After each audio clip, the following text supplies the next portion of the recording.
کریں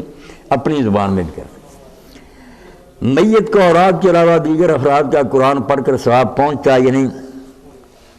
قرآن پہنچنے کا مسئلہ جو ہے نا یہ ہے قیاسی، دعا اور صدقہ، یہ دو چیزیں حدیث میں آئی ہیں کہ آپ نے فرمایا دعا بھی کرو، اسی لیے جنازہ بھی پڑھتے ہیں، اور جو ہے نا کہ صدقہ اس پر سارے اہل سنت شیعہ سب متفق ہیں۔ قرآن مجید کا حضور کے زمانے میں ذکر نہیں آیا کہ کسی نے یہ پڑھ کر نہ بخشا ہو، اس لیے امام ابن کثیر کہتے ہیں کہ امام شافعی اور مالک سچے ہیں کہ تم کیوں احمد اور مالک یا ابو حنیفہ کہتے ہو کہ اس کا بھی پہنچتا ہوگا؟ اگر پہنچتا ہوتا تو یہ صدقے کی نسبت تو آسان تھا صحابہ کے لیے، صورت تو تھوڑی بہت سب کو یاد تھی، کیوں کسی نے نہیں پڑھا نہیں بخشا؟ اس سے پتہ چلا کہ یہ دین میں کوئی نہیں، نہ اس کا کوئی حکم ہے۔ تفسیر ابن کثیر سورہ نجم آپ دیکھیں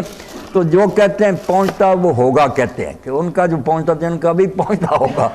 یہ دونوں کہتے ہیں مالک و شافعی کہ قیاس کا یہاں کیا دخل ہے؟ یہ غیب کی بات ہے، جو پہنچتا ہے حضور نے بتا دیا، دعا اور صدقہ۔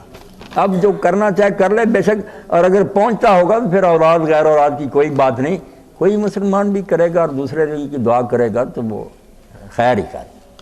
تو ایسے مسئلوں میں تشدد بھی نہیں کر سکتے، جب اتنے بڑے بڑے چوٹی کے عالم اور امام مانتے بھی ہیں تو اگر کوئی کرتا ہے، ابن تیمیہ ابن قیم بھی اتنے بڑے اہل حدیث قائل ہیں کہ پہنچتا کرنا چاہیے،